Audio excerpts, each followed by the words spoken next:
point that I was making about getting along is really you just have to drop your own, you have to see yourself above that kind of argumentative talk and that in your face that people always want to bring while you're trying to do real work. Because that's the first thing the universe does to test you. You say, I want to go here, and it seems like there's always somebody standing right here like, you ain't coming here. And what are we going to do, fight everybody who say we ain't going there? We're going to fist fight everybody, we're going to be yelling at, we're going to blame them? We got to get above that, we got to move past that. And the first thing that I said earlier, when somebody's in your face telling you ain't that, just sit there, yeah. You know inside you all that. You know inside all of that. Just let them have their time. If maybe they got some anger issues they need to work out. Maybe they got a chemical imbalance in their body. You know, maybe their brain just don't work right now because they need some vitamins. Is why they're on edge all the time. You know, those are some real things. But for you to be able to sit there like that in the face of adversity, that's superhuman. That's only what the godlike can do. The second thing too is I always take 3 deep breaths. I inhale through my nose, right down to my stomach, and let it out.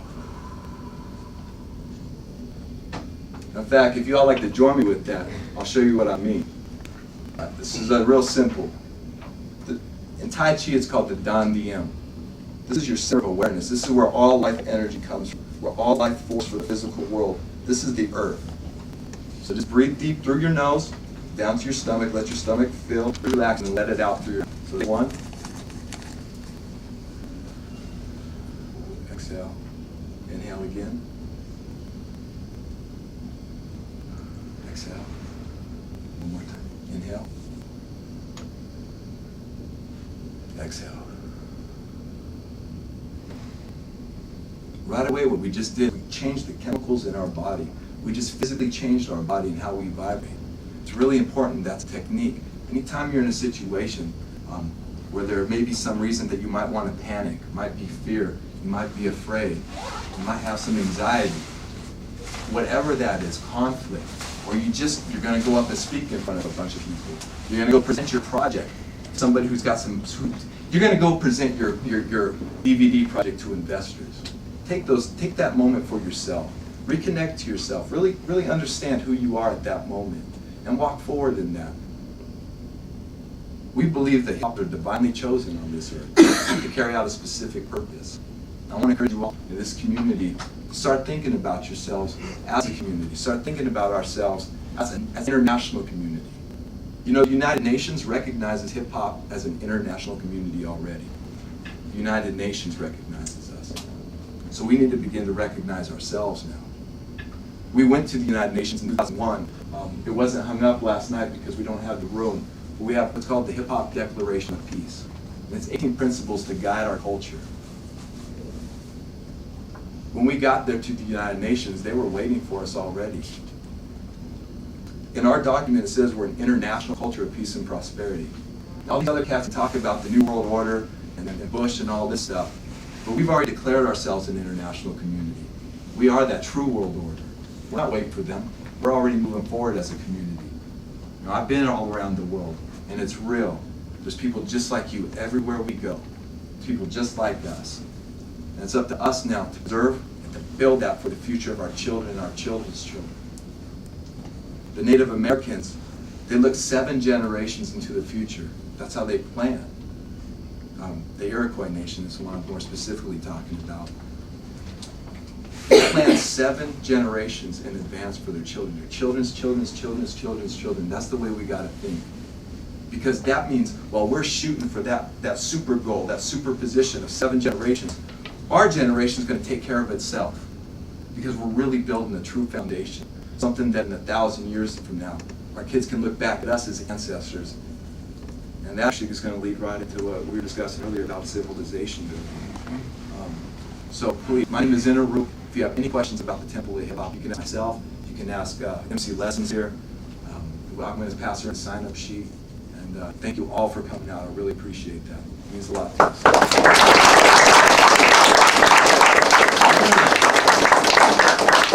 You know, I'll just jump right on in because actually, the more I use my voice, the better it gets. So this is actually an honor for me as well as just sitting here and talk to you guys. Hopefully you'll take something from this. You guys are taking notes. You are brilliant because you will need to take some notes. Usually when we have an opportunity to do this, hold on one second, you can just cut me off the minute the other room is ready. Just let me know. In fact, let me find out what the status on that is and I'll come right back to you. Okay. Usually when we have the opportunity, meaning that I'm in a town, I come to a place, I come to a city, and if I'm in that same city the day after, we usually have a gathering like this, which is called a sermonar. It's not a sermon, and it's not necessarily a seminar, but it's something, it's a meeting actually. This type of meeting has been going on since the beginning of hip hop as a culture. We have our big bang, so to speak, in 1973 with a guy named Cool DJ Herc at a place named 1520 Centric Avenue in the Bronx. He DJ'd there in the community center and in the park, and in another park called Cedar Park. It was right around the same area. I lived across the way from Cool Herc in 73 at a place called 1600 Sedgwick Avenue in the Bronx. It was like 1520 in a park, then 1600, and some private houses, and then it went all the way up the block. I lived in 1600, Cool Herc lived in 1520. I was 8 years old when Cool Herc came out and was throwing jams. It wasn't called hip hop then, it was called a jam. Yo, you going to the jam? Yo, you need a jam? Everything was about the jam. We called them block parties as well. And Cool Herc would come outside and throw a block party. Every free music in the street. People would be out there dancing, having a good time, some playing basketball, this kind of stuff. The issue though, or the essence of our movement, is to maintain and preserve the original hip hop tradition that caused all the elements to exist. Now, you gotta bear with me because you're talking to a philosopher of 30 years, and on top of that, I can get kind of weird and wacky out there in some of my theories and my ideas, which is why notes are always good to take in that. But I'll try to stay away from my opinions and really deal with you in terms of fact, truth, what is real. That's my confusion. Sometimes I get my opinions mixed up with the truth, which is what you're supposed to do. But when you're speaking to a group of people, you stay a little away from the opinions and deal straight up with what is known to be true, what is known to be a fact, what is known to be real. Hip hop has certain traditions to it that make it what it is. I take you back to Cool Herc, 1973, the Bronx, Sedgwick, 1520 Sedgwick Avenue, because geographically, that's where hip hop begins. Historically, that's where hip hop begins. Politically, that's where hip hop begins. Artistically, this is where hip hop begins. By the way, Cool Herc is, or was, still is, but was in 73, a graffiti writer, an MC, a DJ, and a b-boy all at the same time. To be an original hip hopper, you had to have mastered all the elements, not just one. But that's back then. I'll show you how these things change. Cool Herc starts off as the ultimate, what they call the A1 b-boy. He was also a graffiti writer. He used to rhyme on the mic, but not like the way we rhyme today. His rhymes were a lot more simpler. They had echo chamber attached to it, so on and so on. He was also, as you know, a DJ, the one who invented the break. Not invented, but popularized the break. The idea of only playing the instrumental climax of a record. We, 8 years old, would come out and dance to just the breaks of her. 2020, a news program later in 1982 would call us break dancers because we would dance to the breaks of these songs. We only dance to these certain breaks.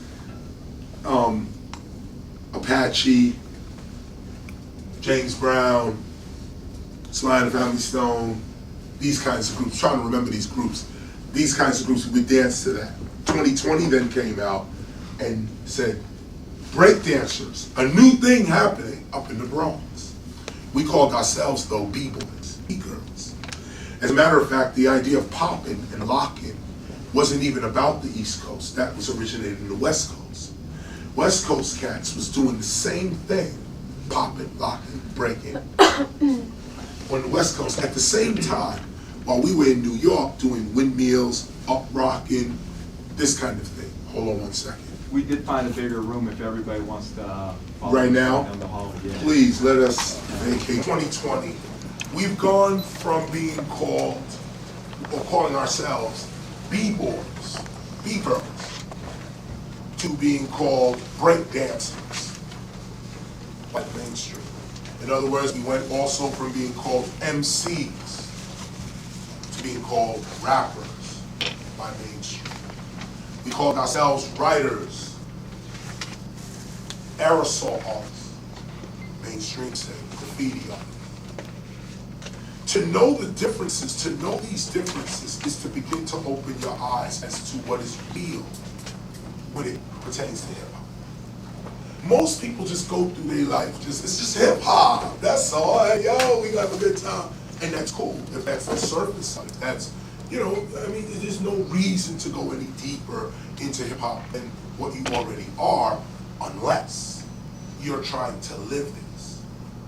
If you want to raise your family as an MC, or if you want to put your kid through college, or have health insurance, or hold down a mortgage, or if you want to make a living as a DJ, MC, B-boy, B-girl, beatboxer, graffiti writer, this conversation is the most important conversation in your life. And the reason being, I'm glad it's being recorded so that we play it again, is because we don't have too many times that we can even have these conversations. The universe itself decides where we meet. For us to be in this room right now is a historical event. Historical. Just this room right now, I'm gonna get into that too. This is a historical event, this is real, this is the truth, this is a fact. KRS One in Ottawa right now. We put the call out yesterday, you showed up. You know the place yesterday was rammed in there, there was way more people. And we know everybody from the club not gonna come, but the ones that do, that's the specialness, or the special group of hip hoppers that are in Ottawa itself. This is where I want to begin. I'm going to come back to Cool Herc real quick. But let me just stay, just come here, bring it back. The same way I was 8 years old, randomly going to check out Cool Herc's jams, which I would not even know he was at the beginning of hip hop. Hip hop wasn't even a word that existed. Hip hop would not come into existence 5 more years. The word. We in 73. Just randomly doing what we doing, not knowing what we're creating when we're doing it. You are here right now, 2007.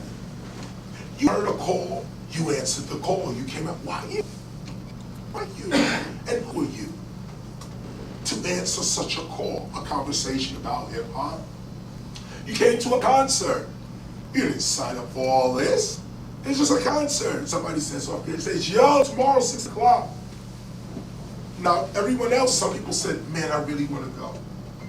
They can't. They have responsibilities. Some people say, I'm not going. That's something else to do. Someone else says, I forgot. Somebody right now wanted to go and they're sleeping right now. Right this second. You made it. Some people got in their car to go. Car wouldn't start. Right now. Many people had many reasons why they didn't want to go, would not go, but you arrived right here. Now, I am conscious of that because I live in a different reality, and I'm going to explain that reality when I get back to Cool Herc. But the reality in which I live, I take special notice to those who heed the call because I'm already aware of what I'm doing, what the message and what the movement is. It's bigger than me.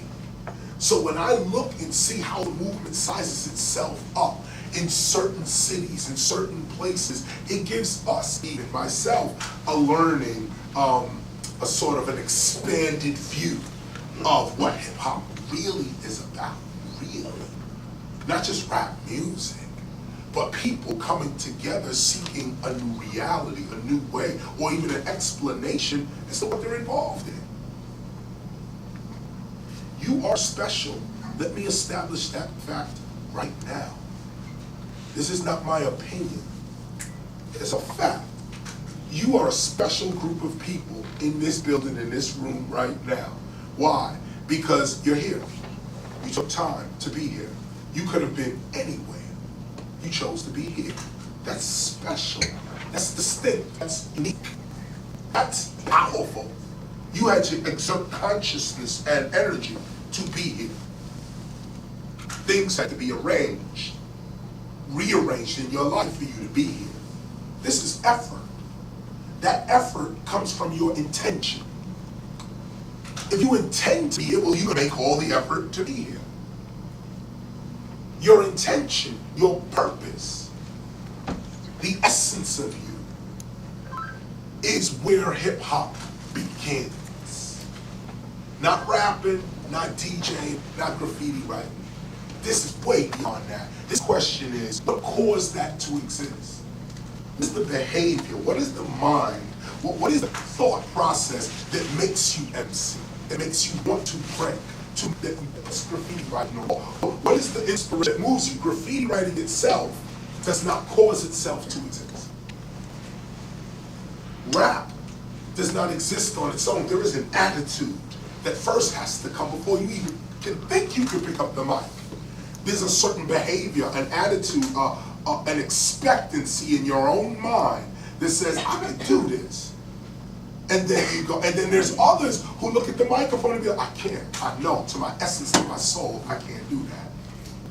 Their purpose, their intention, their expectancy immediately says, well, then you're not going to do it.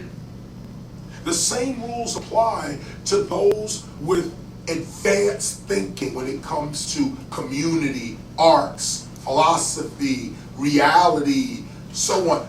Everybody can't think like that. So when you put a call out about discussing something like hip hop and this group shows up, I'm dealing with the elite of this city right now. The elite of the city. That's a fact. The fact is created because, and how our fact is created, our senses must be stimulated in the material world by what we think. I'll say it again. Our senses, touch, smell, sight, hearing, all that, taste, has to be stimulated for something to be real. For something to be called real, you gotta see it. For something to be called real, you have to smell it. For something to be called real, you have to hear it, taste it, touch it. Some people go even further and say, sense it. This is what makes things real. What is reality? What makes a thing real? What causes a fact? What makes a truth? Well, according to physics, your senses is what makes things real. If you don't sense it, it's not real for you. How do you get your senses to sense things? How do you sense things? How do you really, I touch this, it feels smooth, but is it? There's another level of touching that could really make this feel coarse. As a matter of fact, someone trained to touch this would say this is not smooth. In fact, there are 10 different versions to this surface. You're just looking at one. And you would sit there and go, wow, I just thought this was a regular board. I'm just rubbing it. It feels smooth to me. But with more awareness, you suddenly see, no, it's smooth at one level of consciousness. But when you're made more aware, it's like, no, wait a minute, there's a texture to this. I can feel this, and then I can feel something else similar to this. But it's not this. So now, everyone else is just looking at white sheets of paper that may be able to broadcast something on it. But you're not looking at the texture, another texture. Everyone else is blind to it. They can't see it. They're not aware.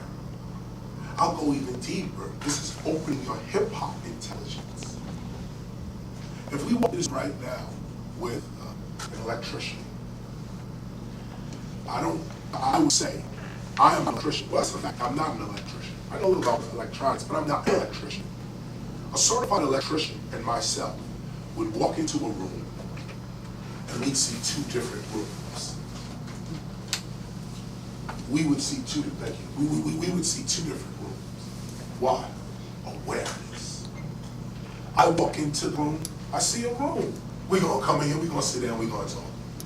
Electrician walks in the room, sees the lights, sees the wiring of the lights, can see if this place is gonna, the fuse is gonna go, can tell you how many cameras need to get plugged up here before the fuse go, could look at the size of the room and just know how much amp and wattage is going through this place.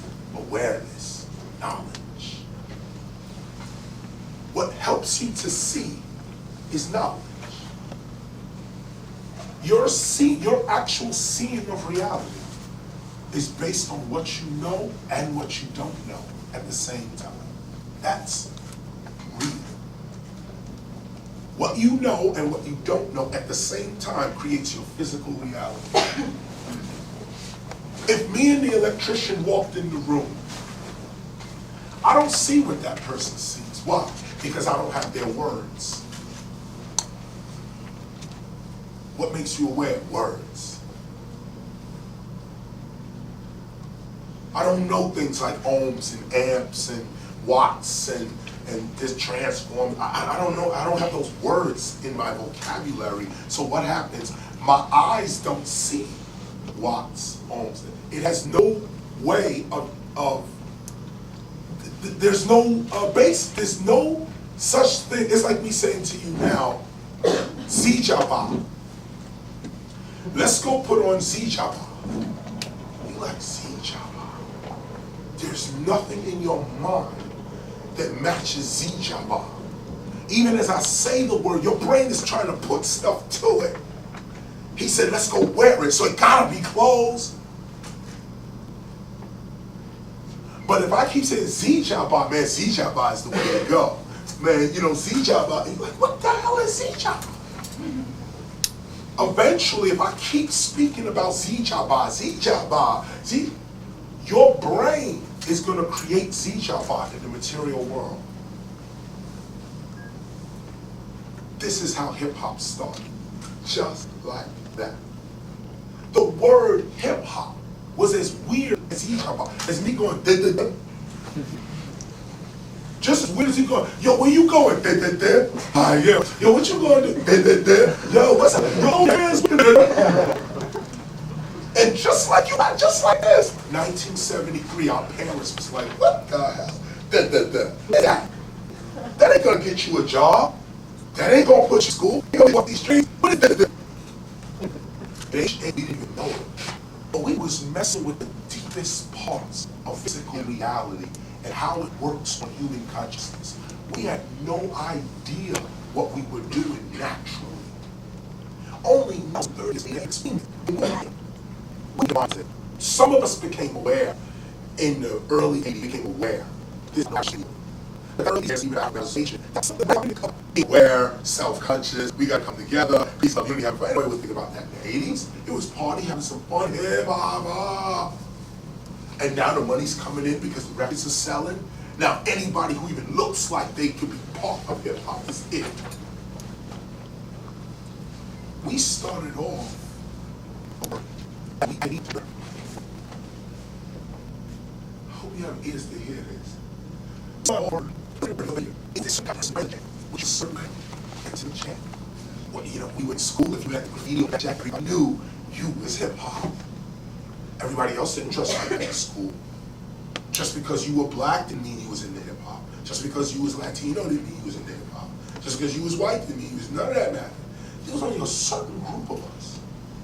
Black folk was like, that's garbage. You'll never get nowhere with that. That's not the Martin Luther King dream. Malcolm X would not. That's what we heard as young black kids growing up in the Bronx. That's noise, that's garbage, turn that off. That's not what the civil rights struggle's about. White kids were told, oh, you trying to black now. In their own neighborhood. Just because you can MC, just because you can spit your rhyme, because you up on the drains, because you can break. Oh man, you trying to be black now. There's a movie called Wild Style. In fact, let me even go deeper. There's a movie called Star Wars. That is a documentary that actually has, they document graffiti writing in 1982. And the top graffiti writers of the city at the time were Italians, Greeks, and Irish. But for some reason, when you say graffiti writing, you think black, Latino. Why don't think white? And the earliest writers in our own history are white. The ones that on the trains and doing it, young white kids at the jams. You look at people from my era like MC Serge, Third Base, Pete Nice. We didn't know color. We didn't understand that in hip hop. It had nothing to do with that. It had to do with no matter who you are, can you break, MC, write, DJ? What was your skill? Because even some black folk were corny. White folk was whack. Latinos didn't get it, No, just because you that race don't mean you down with us. So that distinction was made at the beginning. Kool Herc's jams had everybody there. Africa Bambaataa had the whole world there. In 1975, 76, 77, really around 1980, Africa Bambaataa's jams in the Bronx had people from Japan, all over Europe, Africa, the Caribbean, and America all coming into one jam. His first record, his first hit, was called Planet Rock. We know a place where the lights are hot. He was talking about this place where nothing mattered but the jam, but the rock, this idea of having a good time. And that's what Bam had put forward in '74. Peace, love, unity, and having fun. That was the street code from day one. Peace, love, unity, and having fun. That was the code, that was it. If you could get with that, and this is how it went, peace, love, unity, having fun, through breaking MC and graffiti writing, DJ knowledge, and old standing. Zulu Nation Infinity Lessons. That's the original. Now, everything else is something else, but that right there is a fact in our history. That is a truth in our history. I was 8 years old when Kool Herc was coming up. I was 15, 16 when Africa Bambaataa was coming up. Miraculously, God or the Force or Divine Mind, something other than myself was guiding me through all these stages, and I didn't even know it. Take heed to this for your own life. I'll come back. I'm going through certain things. I don't know why I'm here. I'm 8 years old. I'm at the jam. I'm right there. Kool Herc, Copeland Rock, Phase 2. I'm 8. I don't even know who they are. I'm not interested. Nothing. I grow up a little later. My mother moves from the Bronx, moves all the way over to, we wind up living Soundview Avenue in the Bronx. Another, the West Bronx, Soundview Avenue, Castle Hill, Bronx River. This is where Africa Bambaataa was at. I go over to that area. Why am I there? I just happened to be there. But why am I there? Now all of a sudden I'm watching the Jazzy 5 MCs in the park. We in Stevenson. I picked up the graffiti, get my own stuff, became a writer in the 80s. I'm looking at this, I'm like, wow, Africa Bambaataa, Red Alert, Chill Out, African Islam, Jazzy J. These cats are running the Bronx to the floor. Jams every week. People are like, nothing like you see today. Today it's all commercialized. We'll get to that as well. But this is before anybody was making money like this. This is before any money could be made in the corporate world. This was just us in the street. And this is the tradition that we fight so hard to hold on to. Not for our own benefit, because we already live in it right now. I have no choice. I'm in the habit of the tradition. I'm already in it. But for our children, that they may know that there's another way to live. You don't have to do it the way the mainstream tells you you have to do it. You can live as if every day is Saturday if you want.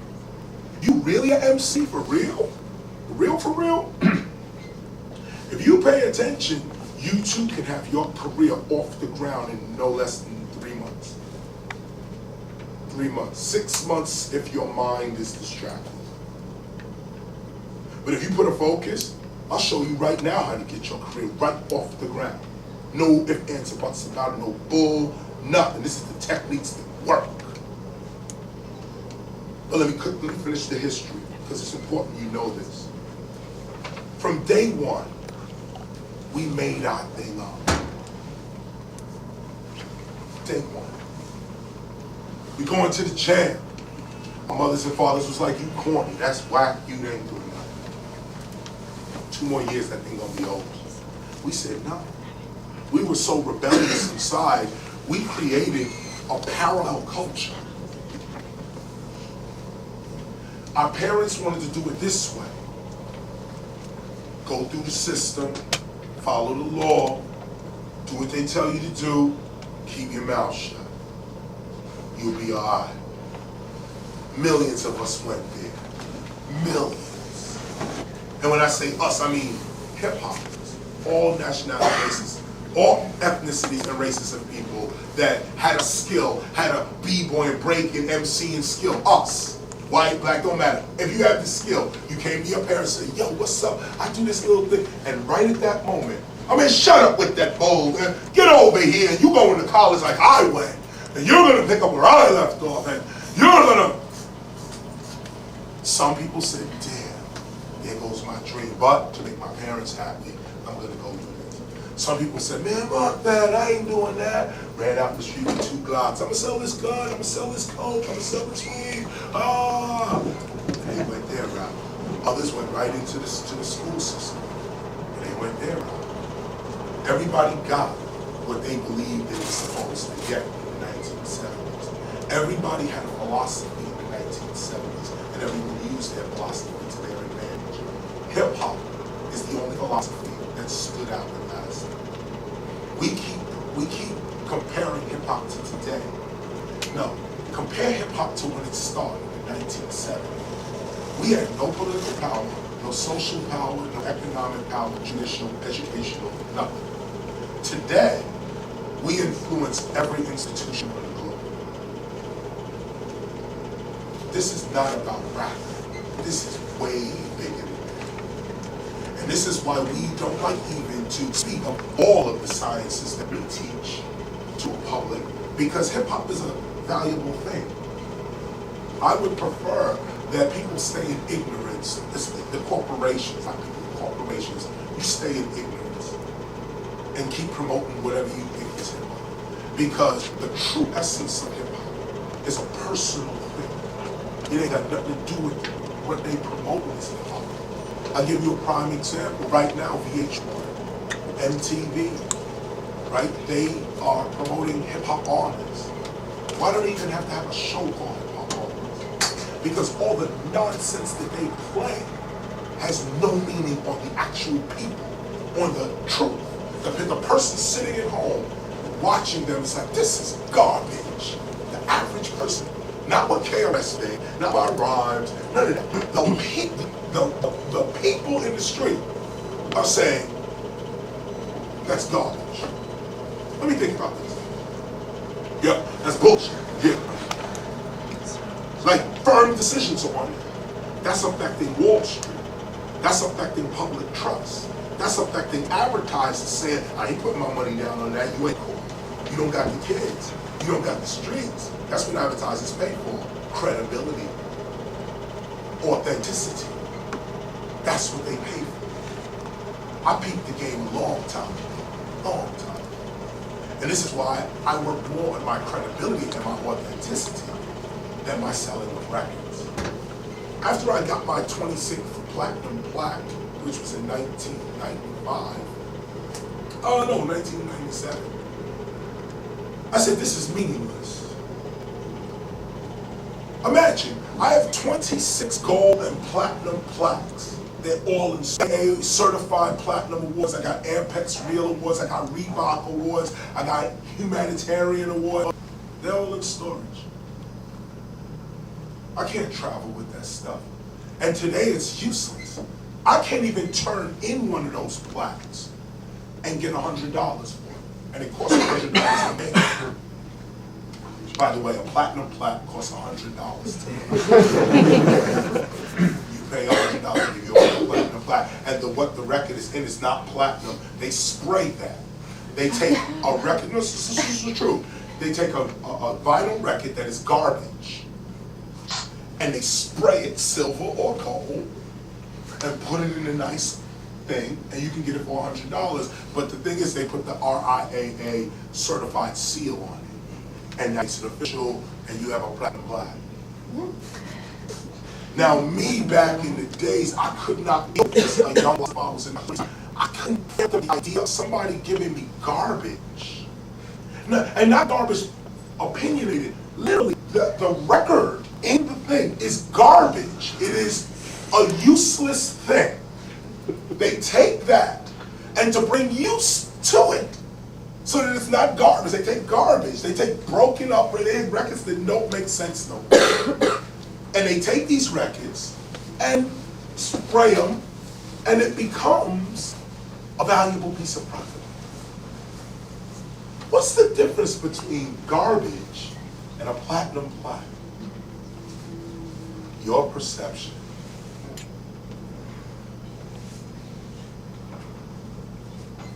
If you realize how cruel the game actually is, you play it with more precision.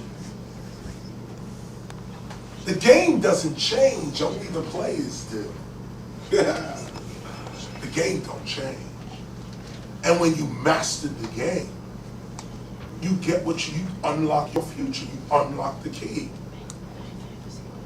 This is what hip hop is. It was garbage on the floor. Our perception took it and said, nope, this is not garbage. This is hip hop.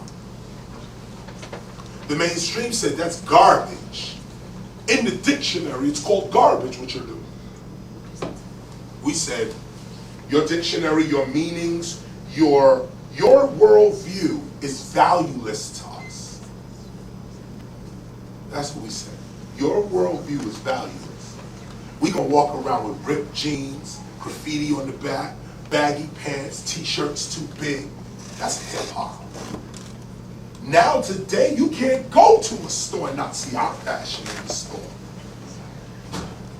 Don't think about that today. Think about us being 18 and 17, saying to mainstream America, we ain't wearing that. We ain't putting no tie on. We ain't putting no jacket on. We dropping out of school. We'd rather be truants.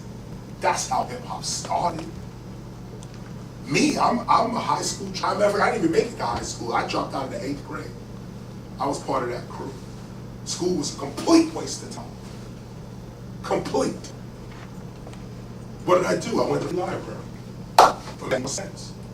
I could go right to the library and learn anything I want for free. I don't even believe I was in the library.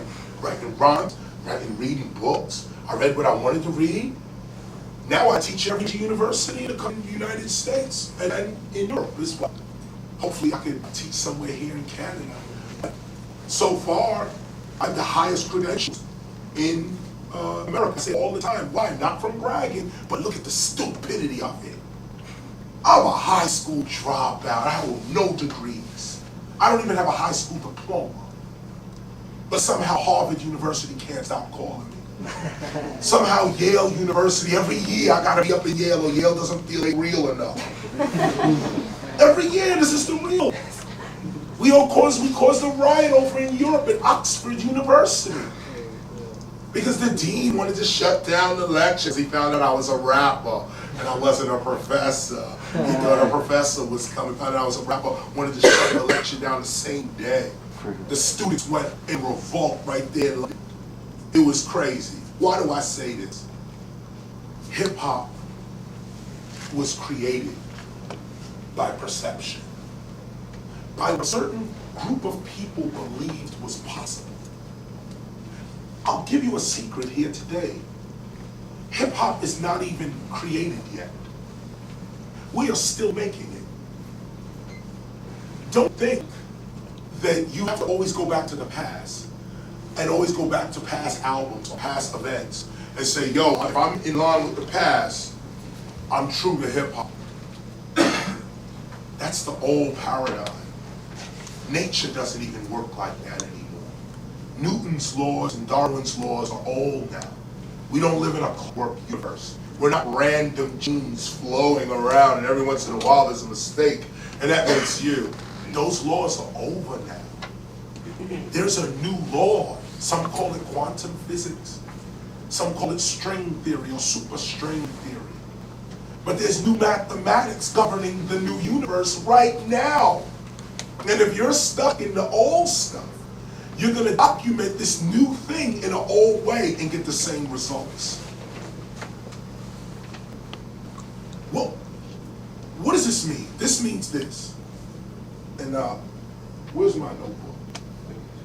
Not with my notebook. Yeah, just grab my notebook. It's a notebook? Yeah, he was on the floor. He must have had it. What does this mean? It means this. You are creating yourself at every moment of the day. You are not a product of your past. You are a product of your present. The old paradigm was, I am a product of my past. Me as, say, a black man. I am a product of Africa. I came to America. I was taught by way of the slave trade. And now I'm in the United States. I came through the South, and we were all slaves, and we fought for freedom, and a few events happened in American history, and somehow Abraham Lincoln, and now we're free, and blah, blah, blah, blah, blah, blah. And the history goes on. Thanks. And the history goes on. Now, that's what I've been educated to believe. I was told first and foremost, when I said, who am I? So I'm a black man. Well, what makes you a black man? Well, I'm African American. What makes you African American? It means that it means you're in America, but you come from an African heritage. Right. But as a young philosopher, that doesn't fly with me. Because I'm thinking, what does it mean to think? Let's start. Here's white. Nobody in this room is this white. Nobody. If white people look like this, they'd be dead. No human being can exist as a white person. That's an illusion. Stop here for a minute. And think. This is white. Our white brothers and sisters in this audience today don't match this color. It's an illusion. Black. Can I go right there? Please, can I go there? Where is black? Right Right, which black are we talking? This is black. This is black. I have to point it out just like that. This is black. When you look at the brother's hand, and he's fairly dark skinned, darker than me, look at the difference. We have 3 different colors right here. 3 different shades right here. Here's black. He's brown. I'm brown. So-called white people are brown. You're beige. If anything. The point is, all of humanity are different shades of brown. Open your eyes. This black, white, red. Some human beings are called red. Others are called yellow. Open your eyes and see reality for what it really is. This is the beginning of expanded awareness. What do you see? When you look, what do you really see? Well, first let's get race out the window. Race is a fictitious concept right up at the top. First of all, it only exists, it only came into existence, I'm just gonna go ahead and sweat it out. It only came into existence in the 1700s, the concept of race. It came out of a small group of philosophers in Europe that was looking power. Everyone in the whole world is of a darker shade. Europe, being of the lightest shade, formed this philosophy of whiteness. That somehow whiteness was better than all the other shades of the world. And it wasn't white people that invented this. We're talking about specific corporations posing as government seeking to control people. First they start with their own people. Well, this kind of white is the best white. That kind of white gotta go. That's where it starts.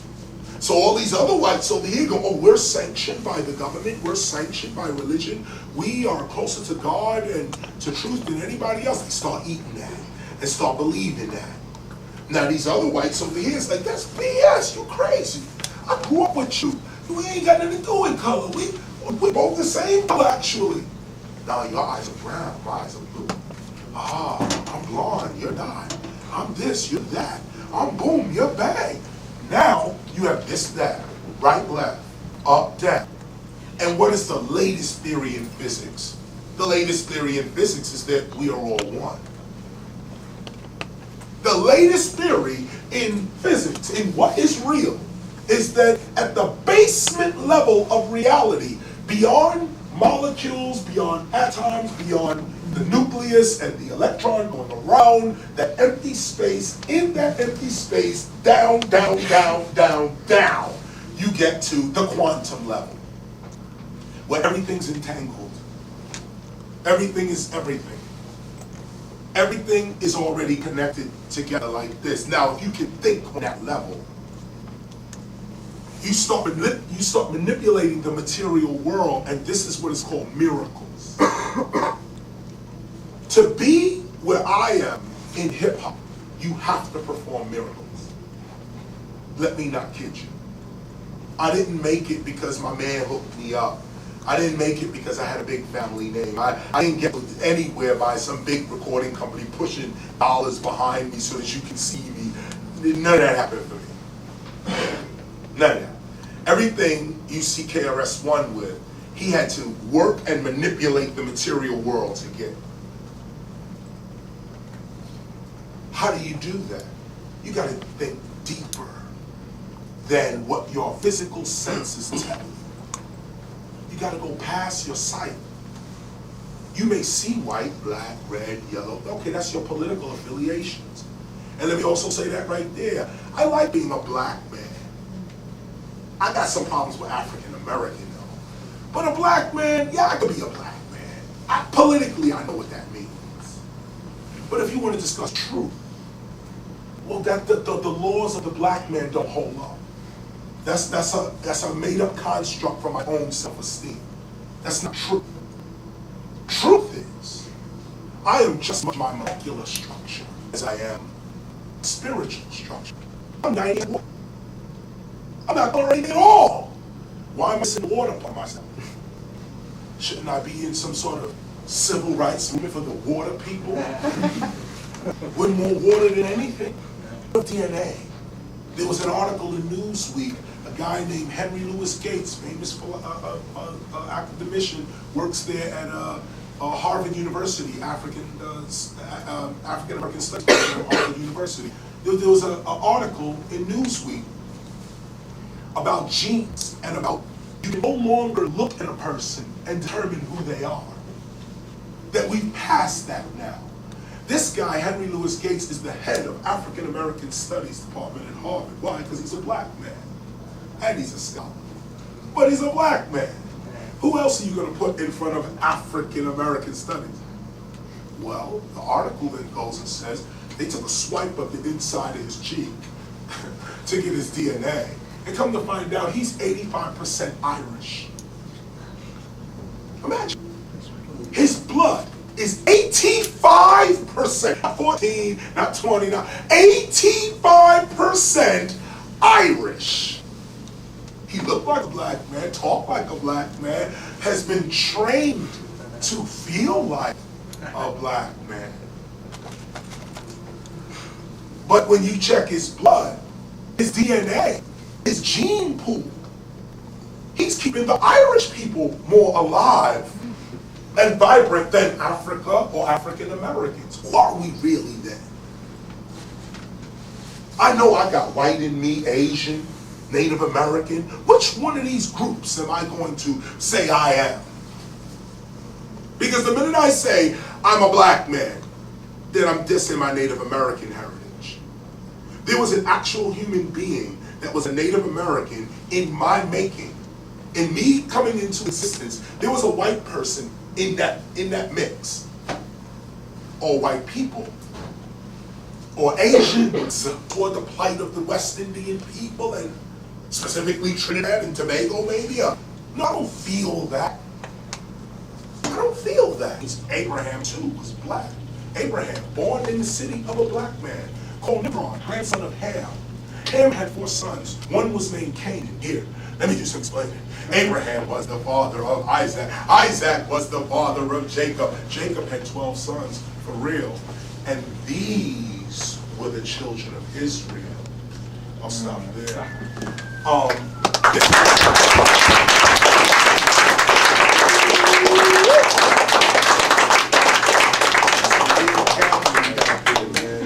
Anytime I look at that, it looks like a weapon of mass destruction. What are we really looking at? You know, the ancients used to tell us that when you take a picture of someone or you capture them, that you're taking their soul. And you know, a part of that seems to be true. If someone who did not hear this conversation gets to hear it, I've expanded. You've exchanged rock and peace. Then it's thinking, yo, we should have a meeting. We should meet and we're here the next day.